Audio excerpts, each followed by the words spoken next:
Hare Krishna. Well, we have Bimala Krishna Prabhu and a mini Ishtadevika today. What is your daughter's name? Nadia Leela. Nadia Leela. Hare Krishna. Welcome to you. You're here with lots of good people. They're devotees. And we've got Sri Leka Devi Dasi. She's very motherly to us all also. We all need those who are senior to us, some motherly and fatherly figures to look after us. So we've got Sri Leka Devi Dasi, Harini Devi Dasi, one of Sri Leka's devotee daughters. Jayadev Prabhu, one of Sri Leka's devotee sons. Sevarupa Devi Dasi. Oh, Josue, another one of your sons, devotional sons. Ganga Leela, Danake, and last but not least, at least online here, Sri Govinda Farm Ashram, Leela Moy Prabhu. So, yes, Josue, good to see you. Hare Krishna. I've been thinking of you, wondering how everything is in your world. But you're not sitting in an ashram, you're sitting in either an office or an airport. I'm sitting in Maya, Maharaj. You're sitting in Maya. Dandavadya Buddhist. Dandavad, Hare Krishna. Maharaj. It's a backdrop, I understand. Okay, or maybe it's a backdrop. It's a library. Oh, it's a library, okay.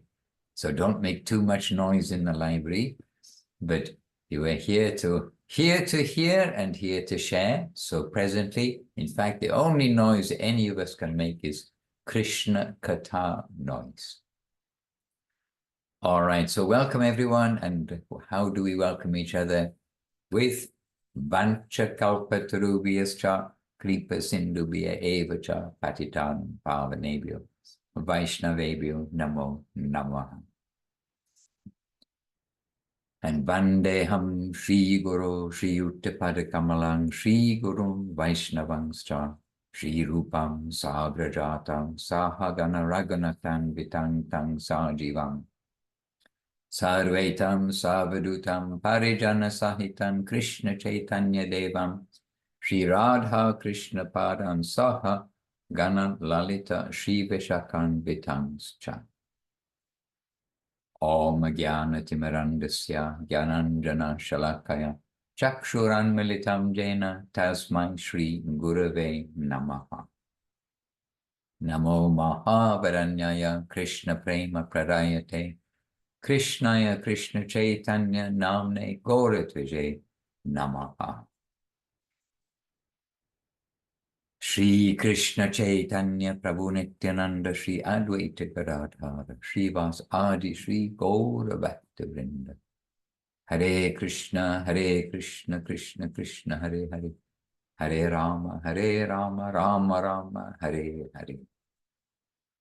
All right, so dear devotees and sincere seekers, we're happy to be in your company this morning. And here we actually have Kumkum Devi Dasi as well, but you can't see her, and nor can I. She's upstairs here in the Vila Govinda Ashram here in Italy. So Kumkum Devi, she is here, and she's arrived from California or from America and to London. She was in London for just a couple of days, means the London Temple, West London Temple, same as Heathrow Airport. It sounds like that sometimes anyway with the aeroplanes. Anyway, just across a field from Heathrow Airport.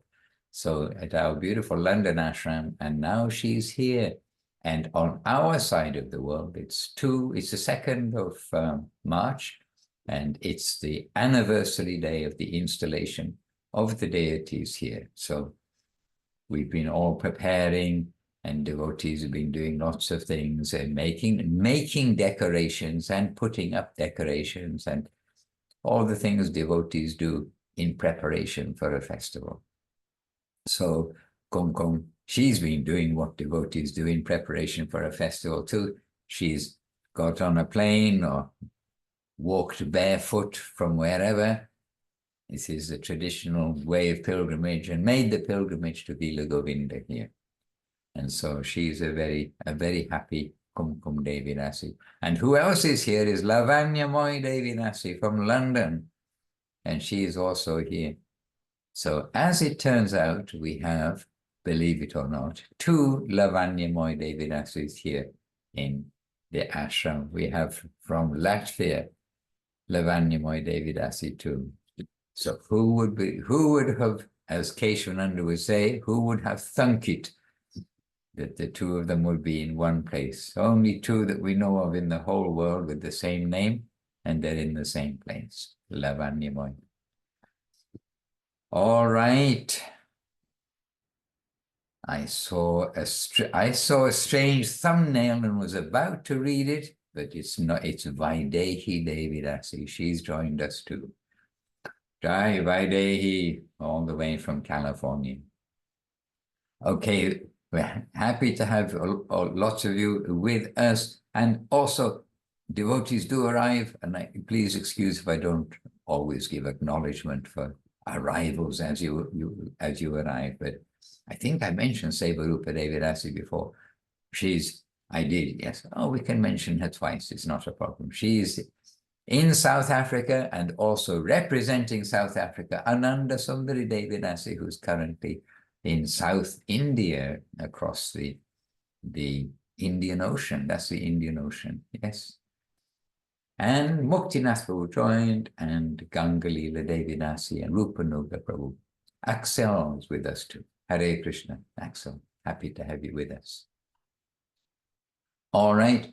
Well, I'd kind of hoped that Paramananda Prabhu would be with us today, because he specifically has done some, got some comments and has been in India in different places of the representatives of the 4 Sampradayas. And I also have been reading up about the four Vaishnava Sampradayas we're discussing. And this was a request of Kumkum Devi. But I think we should wait until we have, maybe Kumkum won't make it for a little while because she's in Europe, where it's a little early. She might not make it, I don't know, for future Zooms. Right now she is that 3-letter word, 3 plus 3, 6, 2 6s, 2 3s is 6, jet lag, a bit of jet lag, but it's also early, a little bit early for participating here. But Paramananda is in India, and we would like him to be here. But I can give a summary of what I've got prepared, and that is Mahaprabhu is giving us the whole conclusion of what is Vaishnavism. Okay, that's it. So whatever sampradayas or indications coming from different quarters, there is good everywhere. And Mahaprabhu is taking the best from the good, and he's giving harmony to the different conceptions. Yes, Nirupama Devi Dasi, we saw you for a split second on the screen. And by the way, I was very impressed with your, what looked like a woolly hat with your hair. Was it your hair inside it? So when she puts on the hat, it looks like she's got hair. Yes, it's a gift from devotee. But I feel myself a little bit comfortable in. So sometimes I need to go. So Dandavad, dear devotee, happy to see you all. Dandavad, Nirupama. So everyone gives some extra good thoughts to Nirupama. She is undergoing treatment. That's why she shaved her head. She hasn't become a Buddhist. So everyone gives some good thought to her. And yes, we are not our bodies, and we are being reminded all the while about such things. But we are spirit souls, we are individuals. We know we all have some life, we all have some personality, we all have some potency, we all have willing, feeling, and thinking. So our individuality of willing, feeling, and thinking. We guard it very carefully. Somebody says something nasty to us or insults or something, we suddenly find out, oh, I do have body consciousness, I do have these things. But this individuality has come from the greatest individual, and that is Krishna, who's got all personality, all of everything within him, the reservoir of every rasa in Sanskrit, which doesn't exactly translate, but it's translated by those who know as like mellow, every mood, everything that is possible in the personality of a person. Because what is a personality? It's our likes and dislikes, our nature, and our actual nature, aggression and humility, and all things all joined together. Krishna's the reservoir of all that. There is some material in the material world. There is some pleasure from aggression. Otherwise, why is there boxing and wrestling and all these things like that? But there's also pleasure in meditation and in the opposite of being gentle. So where does that nourishment, where does that feeling come from? It's from the personality of Godhead, the reservoir of all rasa. All right, so here we are, and we're together, and I think today we can start with asking Vaidehi Devi Dasi. She's never short of a question. She's a lively personality who's happy to share with others, so she can not only express a question, pose a question, she can also probably answer it herself because she is the receiver of questions. But I am here happily to hear questions, and Sri Devi Dasi is here happily to hear questions. And so I'm sure others of you are also happy to answer questions. Kali Kadamba, there we are, another personality, and Bimala Krishna Istadevika. They're all very experienced devotees over the years. Hare Krishna. So, Vaidehi Devi Dasi, yes, your microphone is open. Good morning, good evening. Good evening, everybody from California. Dandavat pranams. I actually was thinking about a question. Every Thursday and Friday, we go live on the Seva Ashram, Sri Caitanya Saraswat Seva Ashram Facebook page. And we start with Mangalarti and then bhajans, and then we continue after a 30-minute break with the class. And so I've been reading from the teachings of Lord Caitanya, and Janardhan Maharaj recommended this book and said it was one of his favorites when he first was in ISKCON. And so it's been really, really nice. We just finished the introduction and started in the first teaching. And there was this comment of the size of the soul, right? The 1/1000th of a hair. And 10,000. or what, yes, whatever it is, all those numbers. It's basically very, very, very, very small. And that's cool for me to know. Nice, so interesting. But when somebody asks me a question about this, I would like to just be prepared, because I often tell people we're not the body. The soul is illuminating the body. And every living being, including the plants, the animals, is soul, is the same. We understand about the qualities, not in quantity, and that we have a spiritual body. Usually I progress by saying like, okay, the physical body, then there's the subtle body, which is the intellect, the mind, that's the subtle body.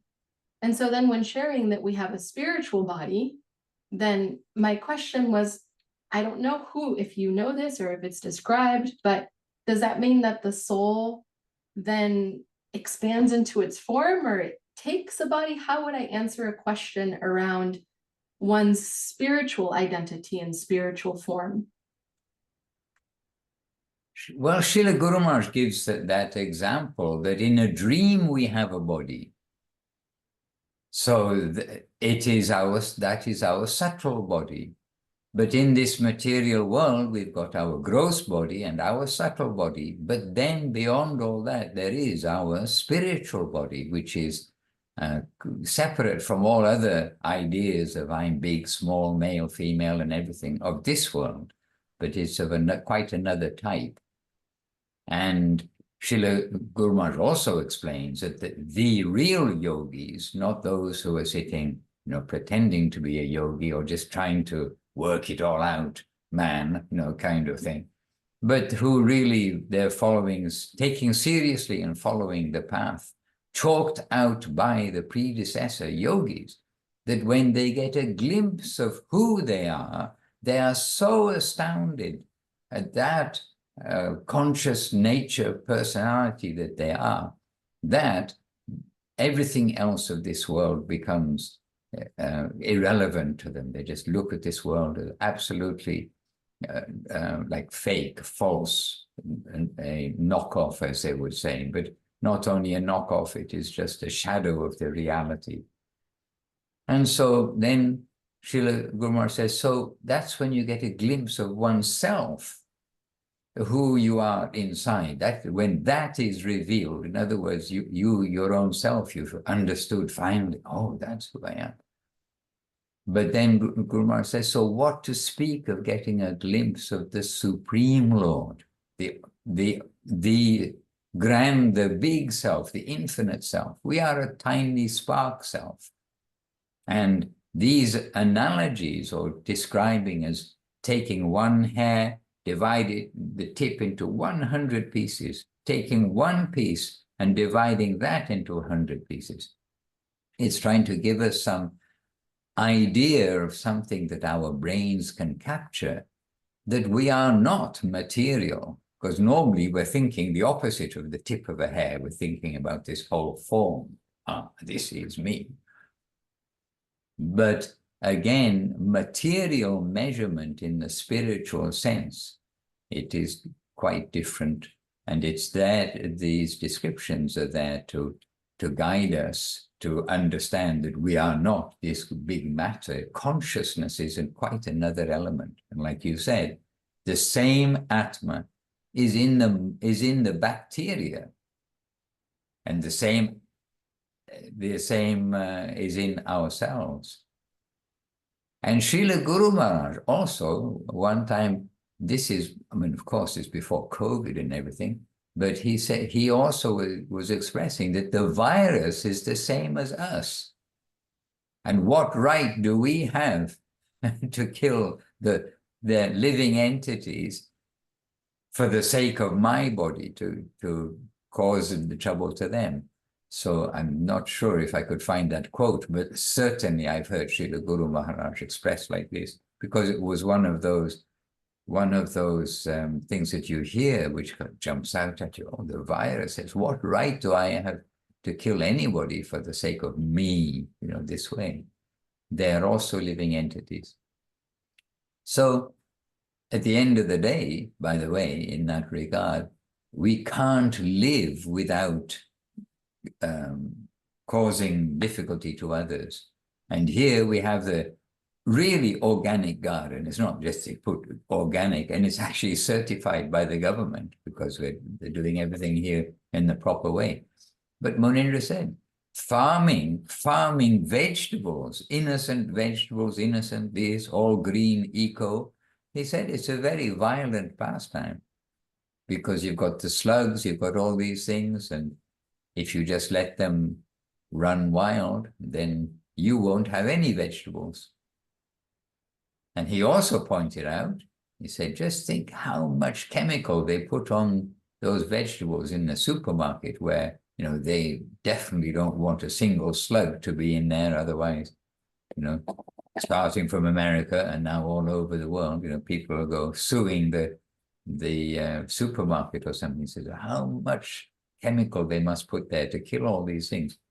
But here they don't use chemical, but they do use beer, I think, and then the slugs, they like the beer so much they go inside and drown. Oh dear. But you see, the point is that the slugs, they are, I mean, just as an example, to do anything, even green, organic, non-violent farming, it's violent in the sense of some living entities are going to be hurt. Even by walking on the ground, you're going to kill things. So we need to do everything in service. So we're not to just speculate about ourselves, but we do want to wake up others, and this waking up progress, we need to do ourselves, but to tell others, and really the source of knowing things is Gurudev, Guru Maharaj, Srila Prabhupada, means Srila Bhaktisiddhanta Saraswati Thakur, Srila Bhaktivinoda Thakur, etc. And I know people have said, I mean, non-devotees had said things to me before, which kind of made sense, but they didn't have any kind of relevance to me as a person. But when I read, you can say a little bit similar things in some cases from Srila Prabhupada's books, because he was presenting it, it really kind of jumped out and made sense. So as far as possible, try to use also their examples and the scriptural examples. But in a dream, we have a form. But as Guru Maharaj says, we've seen gold, we've seen a mountain in a dream, then we see a golden mountain.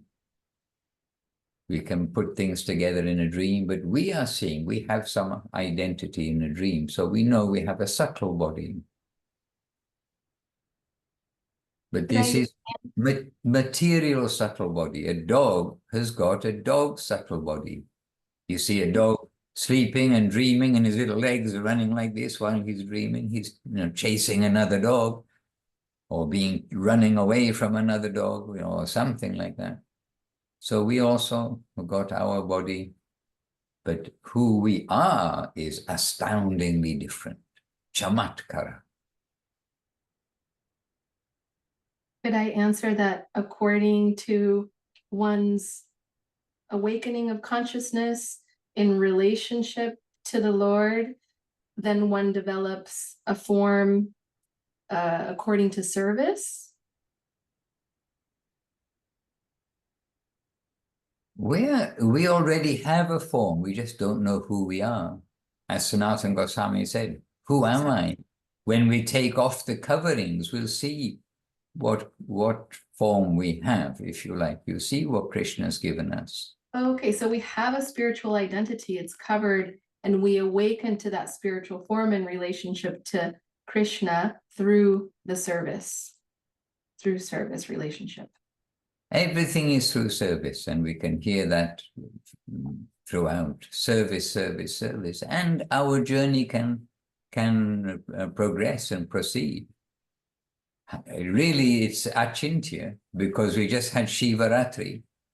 How do we accommodate that Shiva is a lady? Absolutely a lady. And he's a man, absolutely a man.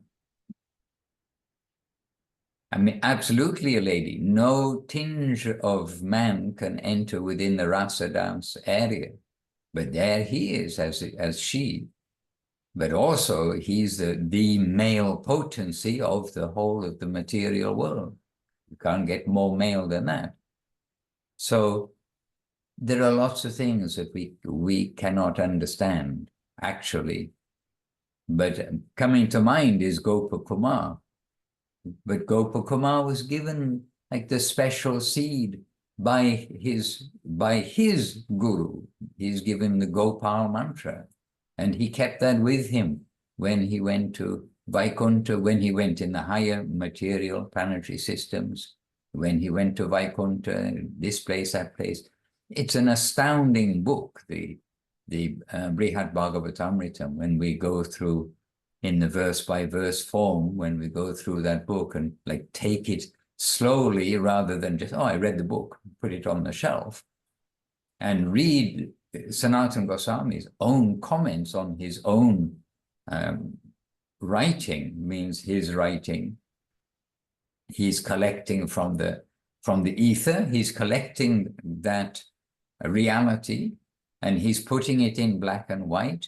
But then that is revealed writing. Then he's commenting on what he's just written, but he is the one who recorded it, if you like, as today we have, digital recorders and cassette recorders and everything.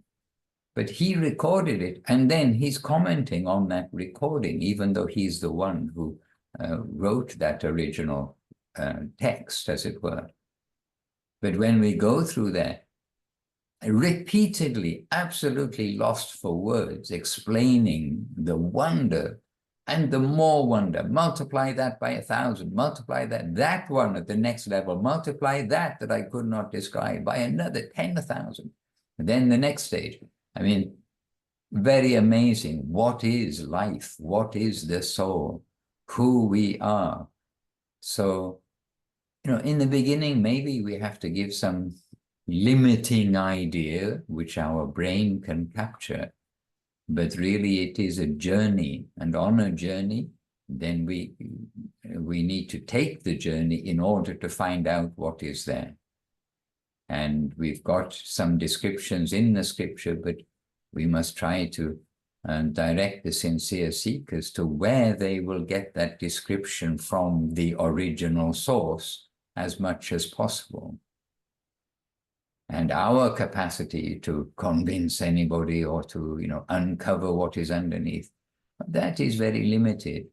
And really the best thing that we can do is, here is Guru Maharaj, here is Gurudev, here is Prabhupada. Look what they have to say in our own language. Don't be suspicious about what's been given in the translation. They didn't translate, they've given straight away. And this is a great fortune for the world, that we don't need to rely on. So which of these Sanskrit scholars is the one I should listen to? And of course, people who do austerities genuinely and not just in a fake way, they can be very powerful.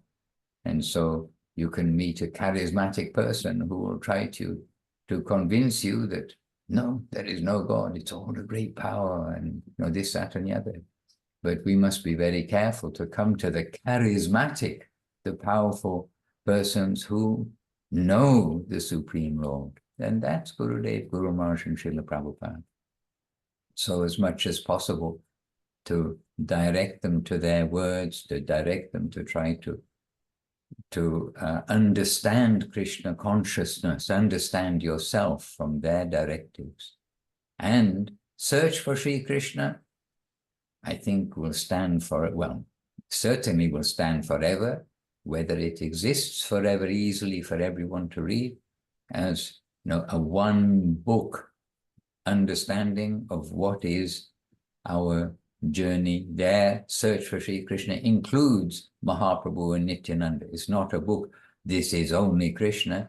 It is telling us about the Vaishnavas, about Guru, about Nityananda, about Mahaprabhu, about Radha, about Krishna, how to proceed, how to chant, all these things. And at the very beginning, surely for a sincere person, the very beginning would catch, as they say, strike a chord in the heart that, yes, the scientists don't have a solution for the main problem.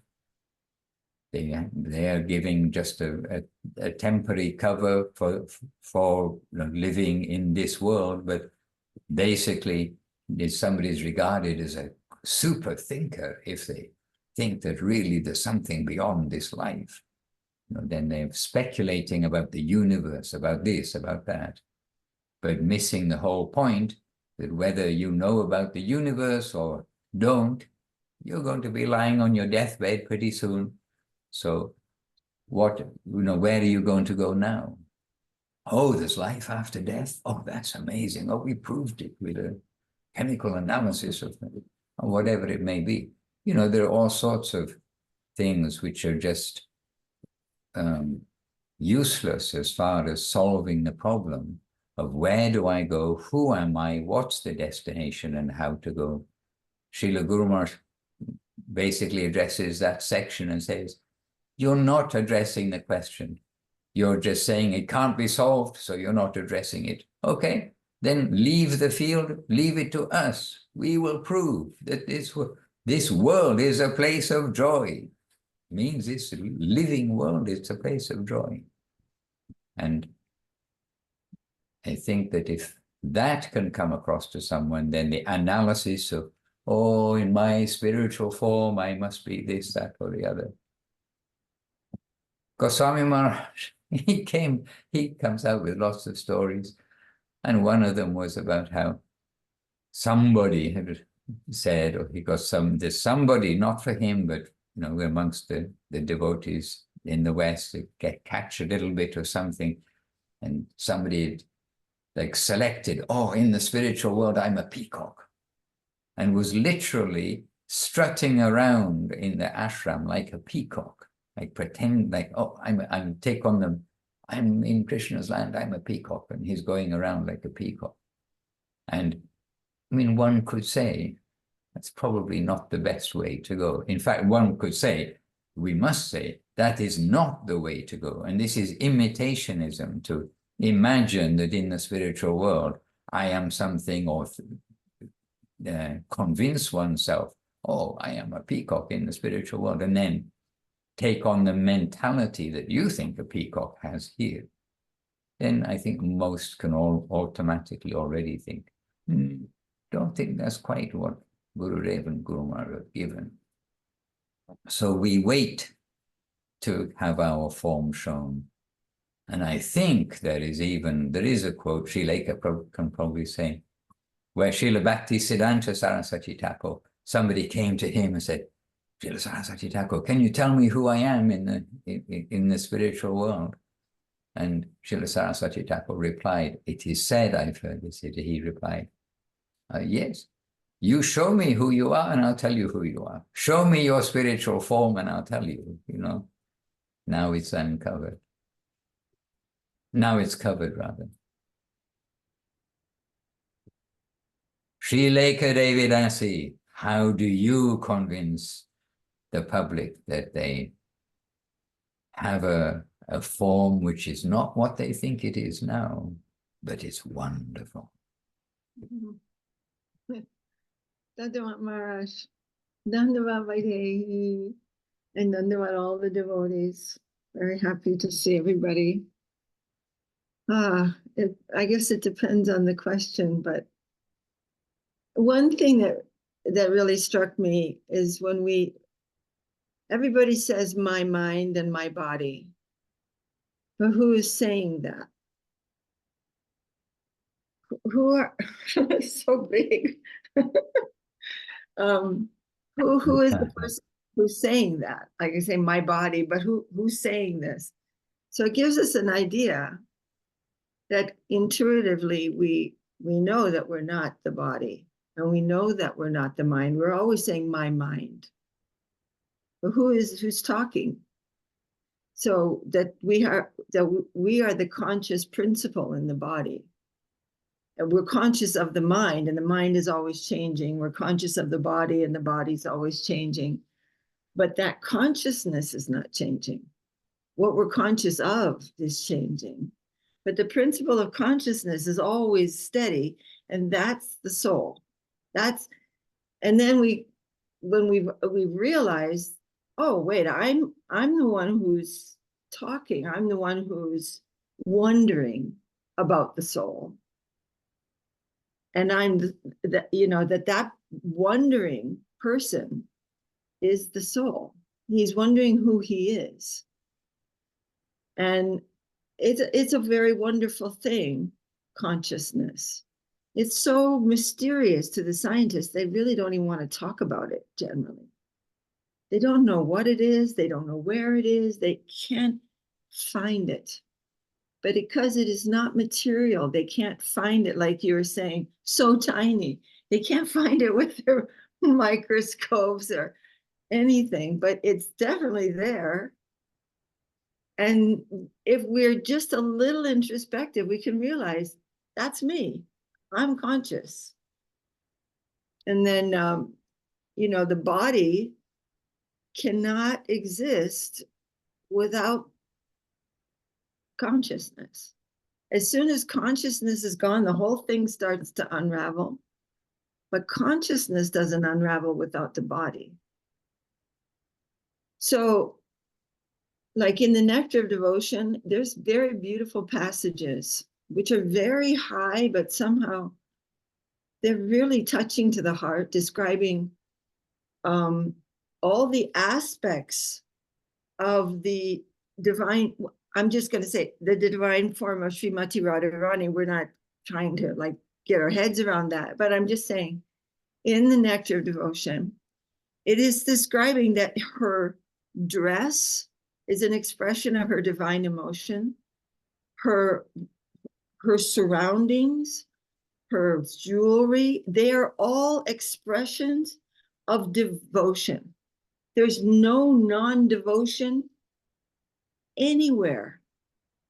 It's the divine form, which now this form here is expressing, our delusion. But the divine form, if there's illusion, then there must be something that it's an illusion of. There must be some reality form of that. So, like if you see a mirage, that means there is really water.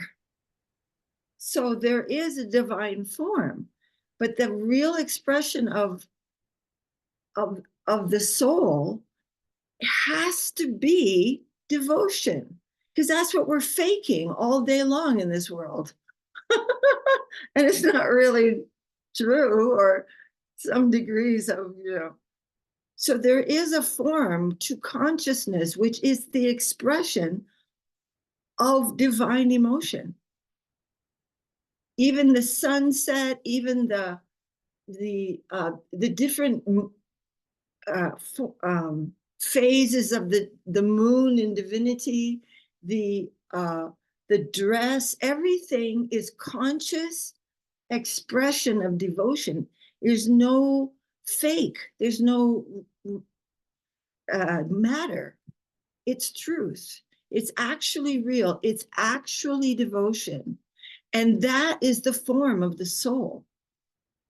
But now it is suppressed. We are not feeling real devotion. We're all caught up in some kind of, wheeling and dealing in the material world. But another point is that Srila Guru Maharaj said that matter is an almost non-existent thing. I have this on my wall. It is simply a misunderstanding of reality. So when these analogies are given, we're thinking of matter as being a certain thing, but even the quantum physicists know there's nothing solid, right? Solid is just a misperception of what's going on. Everything is vibrational and all this stuff. So these different levels of matter come to the plane of only ego, and every single thing is coming from ahankar. All of it. It's all developing out of that in a very subjective way. And of course, subjective evolution, of course, is describing that. But what the point was is that we are experiencing different misunderstandings of reality according to consciousness being filtered through a tendency to turn our back on the Supreme Lord and exploit.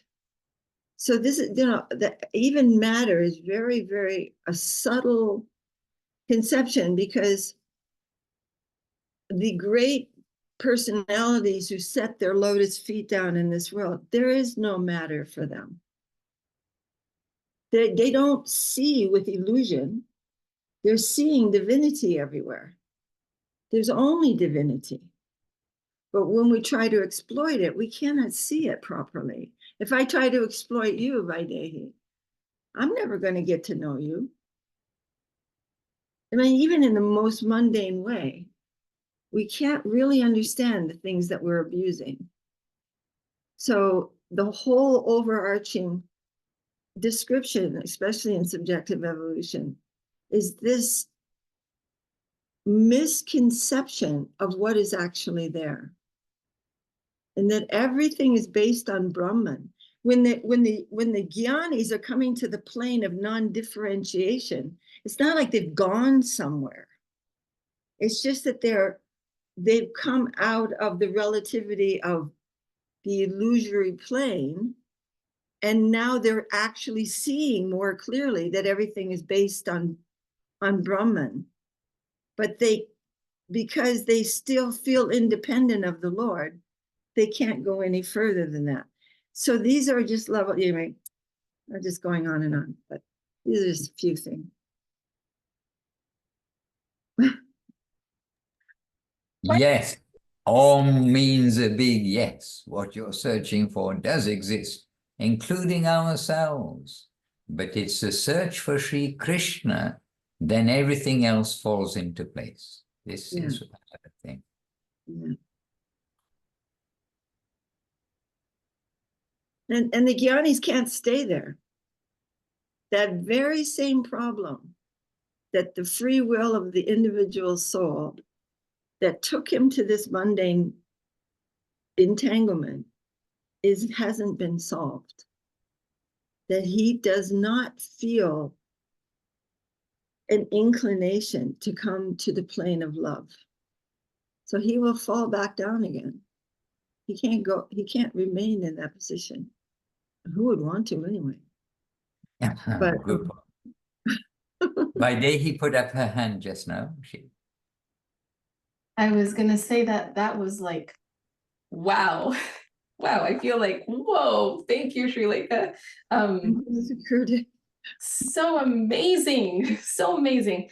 And what you said about like how the Gyanis, they're going into this plane and they're losing that differentiation illusion that things are separate from the Lord. So then they can see that everything is Brahman. But then because they are still considering themselves as separate, they cannot go further. And I think twice this has come up for me this week, also in the teachings of Lord Caitanya. I can't remember details right now, but this concept of cannot go further continues to come up. And I really, really like this. And I wanted to ask, I mean, I can intellectualize the answer, because they don't have love for Krishna and they're selfish and they're egoic. But I would love to hear from you. What is it that keeps them from going further? No grace from the Vaishnava. Maharaj, do you mind should I keep talking? Oh, yes, please do keep talking. I was just with one ear also, or one eye, looking at what's in the chat box too. And Vaidehi in person has said what she's put in the chat box. So beautiful, so nice. But she said that in person already. So more things we can read from there in a moment. No, please continue. Srileka Devi Dasi, reveal to us who we are. I remember being in Navadvipa, and I was listening to one class of Srila Guru Maharaj, and he was saying that even the Gyan, I mean, so there's a verse from the Brahma Samhita, that Pantastikoti Shatavatsara Sampragamyo Vayoratapi Manaso Muni Pungavanam. I really love this verse. And we were reading it at the Friday program last night at the temple. But Koti Shata is given as the translation of thousands of millions of years of assiduous practice. Can you imagine all those subtle forms of illusion over our consciousness? They have to tackle that themselves. They're not asking for any help. But through the process of surrender, that every single situation that comes to me has been personally arranged by the Lord. And by bowing down to those circumstances, the Lord can show us easily where our vision of that situation was wrong. Easily, he can do that. And that is a really good day. And when we see that, we go, oh, and maybe a few more, maybe many more times, but he will always continue to keep helping us. But they have no help. They have no conception of surrender. They don't think there's anybody there. So they're going through this horrific path. And Guru Maharaj, as I was back in Navadvip, and I was listening to this class, and he said that those who have even become perfect in that process of nyeti, nyeti, nyeti, this is not absolute, that is caused by something else. I think I used to do that in some lifetime. I had that kind of feeling when I was young. That's not real, that's not, you know what I mean? We have that, I think all of us have had that kind of feeling, right?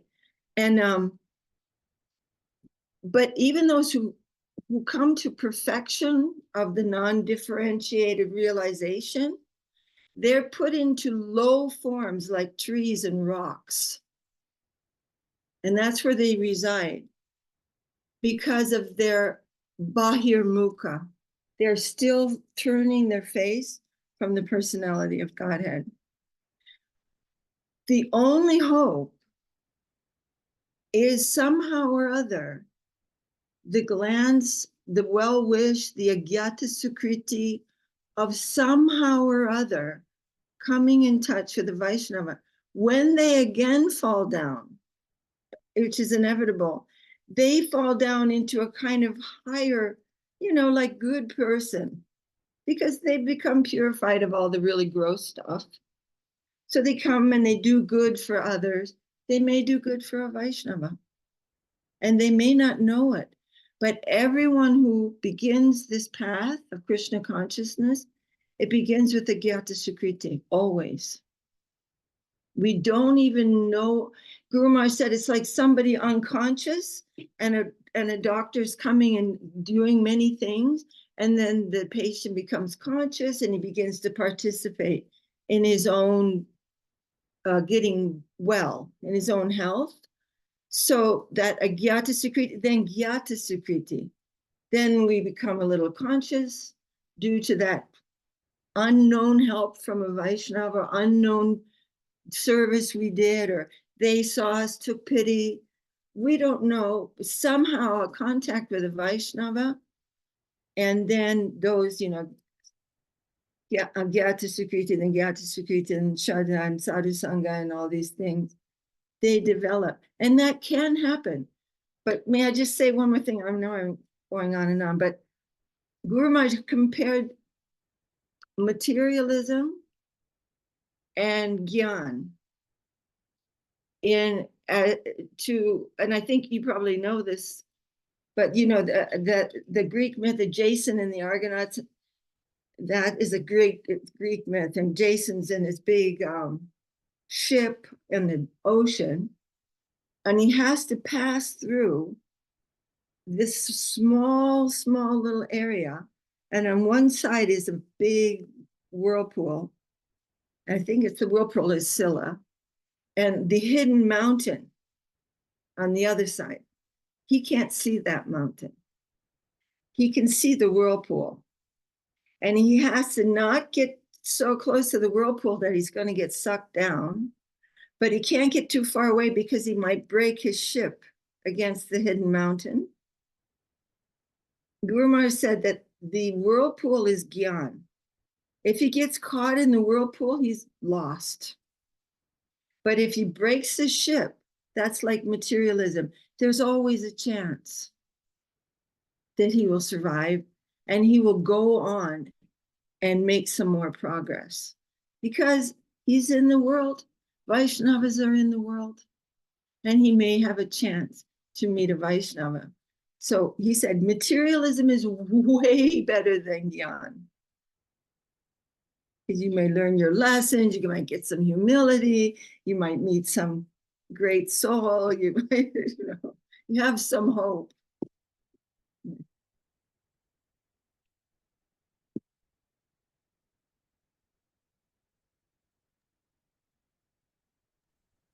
I'm unmuted, excuse me.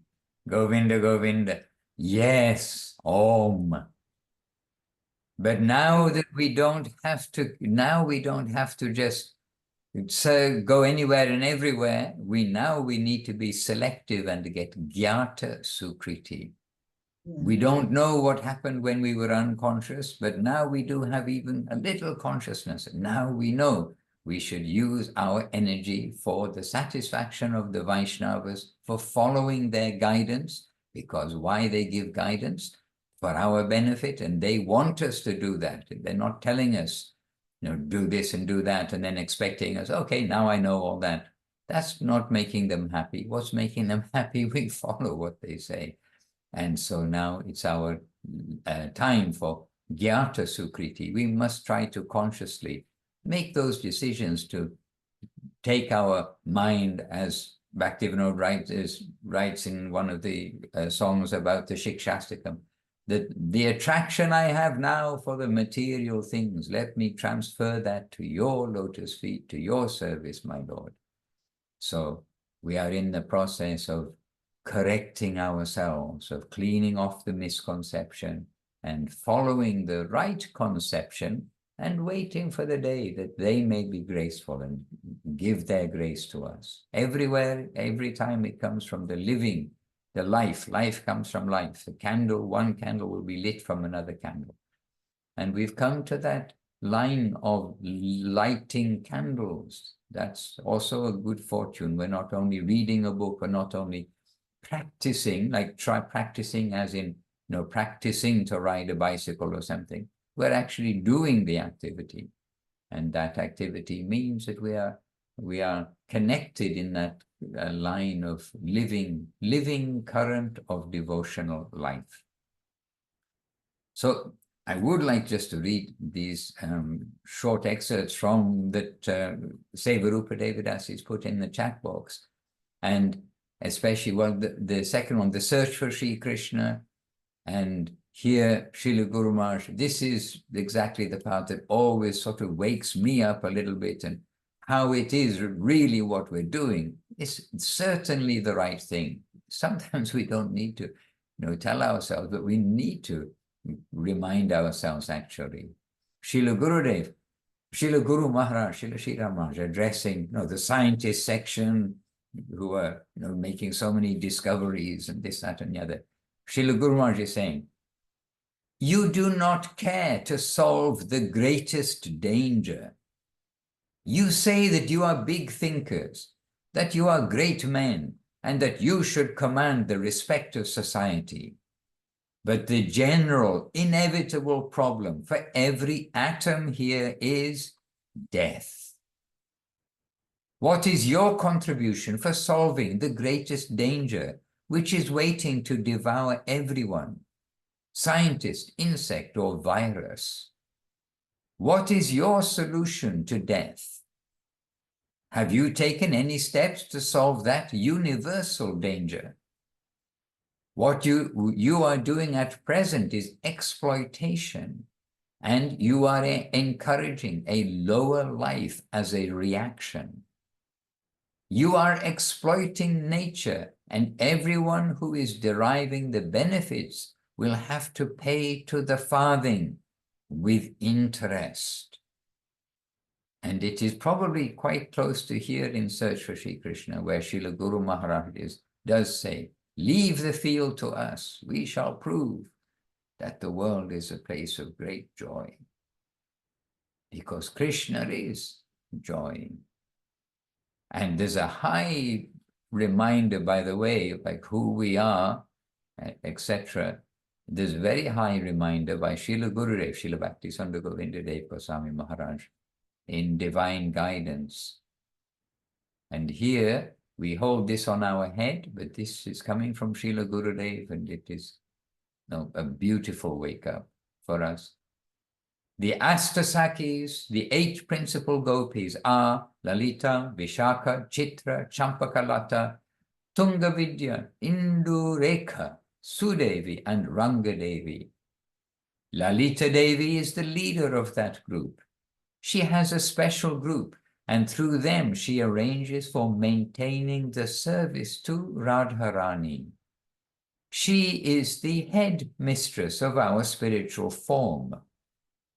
She is the head mistress of our spiritual form. We are now in mundane bodies, so we will not think of that. Still, that is our goal of life. Therefore, we must worship that with our full regard, and we must not make any offense in the Dham. Hare Krishna. Well, we're going to follow that, and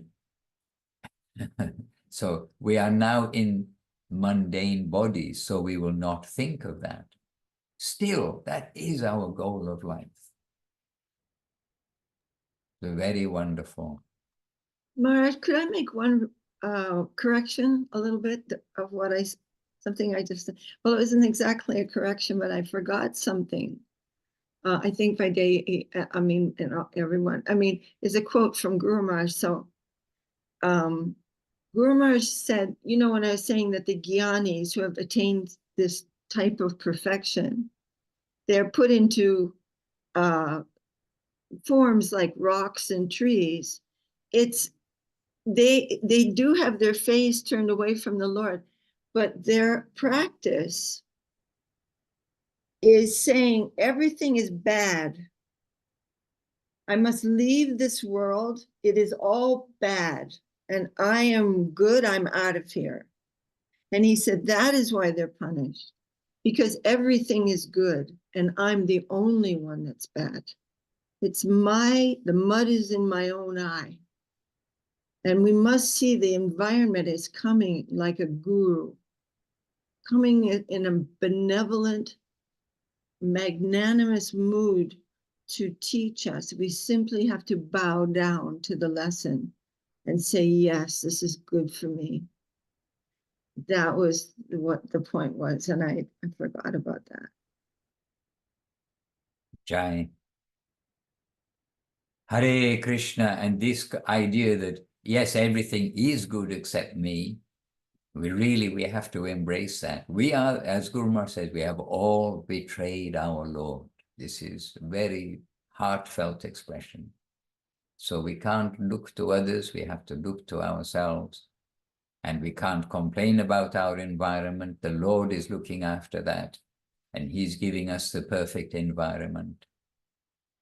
But now I am eager, I am gently eager, just to read the very next part, continuing from where we read just now about Srila Guru Maharaj saying to the scientist section, essentially, now, have you taken any steps to solve that universal danger? What are you doing at present is exploitation, and you are encouraging a lower life as a reaction. You are exploiting nature, and everyone who is deriving the benefits will have to pay to the farthing with interest. Then directly continuing from there, then Srila Guru Maharaj saying, for every action there is an equal and opposite reaction. This is your statement. But what have you done to solve that? You are endangering the fate of the world by your fascinating proposals of apparent comfort. What is this? You are avoiding the greatest inevitable danger. So your life is a useless malengagement. In one sense, you are traitors to society. Come with courage to face and solve the real problem, the common problem, and the most dangerous problem. Otherwise, you should leave the field and go away. Leave it to us. We shall prove that the world is an abode of perfect happiness. Perfect happiness. Vishvang Purna Sukhayate. But to understand this, you will have to Dive deep, not in the plane of body and mind, but into the plane of soul. You will have to dive deep into the reality that is within us.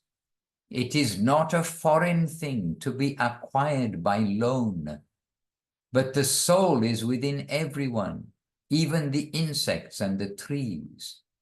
So we have to rise to the platform of soul, eliminating both your physical and mental encasements, and find out your own self. There you will find the key, the clue to the proper world where life is worth living. You see, today is a festival day. Hare Krishna.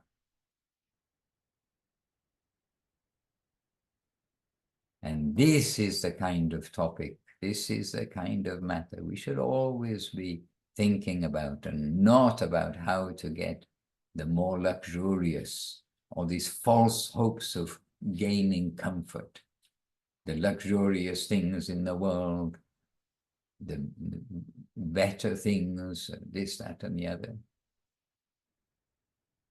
Hare Krishna. Oh, Maharaj, Yes, I was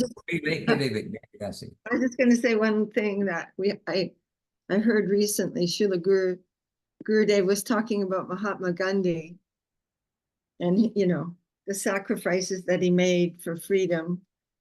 And Aurobindo, he was the only opponent, and he said, "No, this is not the final goal of life." And Mahatma Gandhi really criticized Aurobindo. He said, "Aurobindo is trying to play the flute and dance the gopis, and I am trying to free Sita from Ravana."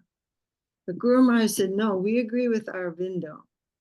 He said, Mahatma Gandhi and other politicians, social reformers are willing to give so much sacrifice for freedom of the senses. He said, but we are sacrificing for freedom from the senses, which I thought was very, one of his little aphorisms, like a beautiful aphorism. And as you are with us, Vaidehi Devi Dasi, can you just look up and to the left on your wall? What does your poster say that you referred to just before? I was just inquisitive again. I was pointing to, well, what's on my wall here? It's not that, but it is a picture of Srila Saraswati Thakur. And here in this picture, it says, look within, amend yourself rather than pry into the frailties of others. But I was pointing to my wall figuratively. It's on another wall. But it is that Guru Maharaj said, Maya is an almost non-existent matter. He says Maya, actually. Maya is an almost non-existent thing. It is simply misunderstanding of what is true. What is really truth? It's not that Maya is a bunch of stuff. It is a misunderstanding. We are not seeing things properly. That was that. Okay. So on this note, we'd better not blow up our brains and our thinking capacity and all these other things, and we better follow the process of devotional service, which is indeed Hari Katha and relevant questions and inquiry. And so on this note, which I did note with a pen and paper, then we need to continue our day, you need to continue your day, and sorry, I'm just clicking to see because I know devotees. Oh yes, several devotees joined us. Please excuse Radha Sundari, Priyanana, David Dasi, Prema Sindhu Prabhu in South Africa, Amarinda somewhere nearby in California, Gangalila Ndidi, and maybe the rest of us, we were here already. Oh, Pavan Krishmu joined, and Paramananda Prabhu joined, and one young man seated beside him. I think his name is Keshavananda Prabhu. Ever young, ever young. And I think we've greeted more or less everybody else along the way, but we're very happy. And by the way, on Facebook also, we've got Madhava Prabhu, Gadadhar Prabhu, and is sending obeisances to everybody, to Vaidehi Devi Dasi, and others who I can't see because I can only see if somebody sends a little note on Facebook. But I have to say, we're trying today, it's here early in the morning, and this morning Zoom is a wake up Zoom for us all, whatever time of day it is.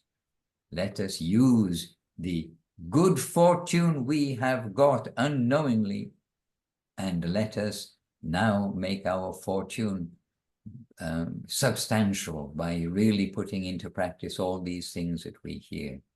So please don't neglect your japa, don't neglect offering your food to Krishna, don't neglect humility, tolerance, giving honor to others, not wanting honor for oneself. Don't neglect the opportunity of seva to the devotees, of sadhu sangha, of being with devotees. And do all the good things. This is the point. At the end of the day, we've got so much good guidance. Let us try to put it into practice, and every day a little bit more. And Devashish Prabhu, recently I was with him, as most of you know, we were doing a little traveling with the devotees. And he said, if we just every day try to increase just 1% on yesterday, our service, then in 1 year, we'll have increased 365%. So we'll be not only 100% good, we'll be 365% good. Can we increase 1% every day? Oh my goodness, such a big demand. All right, anyway, beyond mathematics, even devotional mathematics, let us come to give jais to our masters who are infinitely wonderful, generous, great, gracious, infinitely everything beyond mathematics. Wonderful Srila Gurudev, Om Vishnupad, Srila Bhakti Sundar, Govinda, Dev Goswami Maharaj ki jai. Jai, wonderful Om Vishnupad, Srila Guru Maharaj, Srila Bhakti Rockok, Sridhar Dev Goswami Maharaj ki jai. Wonderful, infinite, Srila Prabhupada, Om Vishnupad, Srila A.C. Bhaktivedanta Swami Prabhupada ki jai. Our whole Sri Rupa Nuga Guru Vaga ki jai. All the sincere devotees, aspiring devotees, journeys, everyone who's trying on this path of devotional life. All glories and support. Ki jai means all the assembled devotees and sincere seekers. Ki jai. And Sri Chaitanya Saraswat Acharya Vrinda, all those who are representing Mahaprabhu in the line of Srila Bhakti Siddhanta Saraswati Thakur and spreading that teaching. Ki jai. Harinam Sankirtan ki jai. Nama Acharya Srila Haridas Thakur ki jai. And Sri, back to basics, still continuing with the good association of you all. Ki jai. Nitai Gaura Premanandi. Hari Hari Bo. Vancha Kalpatarubhyascha Kripa Sindhubhya Evacha Patitanam Pavanebhyo Vaishnavebhyo Namo Namaha. Jai Srila Bhaktivedanta Madhusudana Maharaj ki jai. Hare Krishna, Govinda Govinda.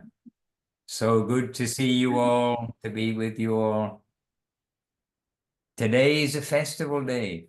I'm not sure exactly what's going to take place, but if you join us by heart here in Vila Govinda, we'll be very happy. It's a festival day every day anyway, but it's an added festival day. And it's the anniversary of the installation of the deities of Shri Shri Guru Gauranga, Gandarvika, Gopinathjiu, who came to join Giriraj here in Vila Govinda Ashram. So by heart, come and join us in chanting, dancing, being happy, and I'm sure there'll be a little feasting too. I know devotees already starting to prepare that feast, and it's 4 o'clock in the morning. Dandavat, dear devotees. We'll meet again soon. All best thoughts. Dandavat. I don't know whose voice that was. Dandavat. Oh, Hare Krishna. Govinda, Govinda. Beautiful.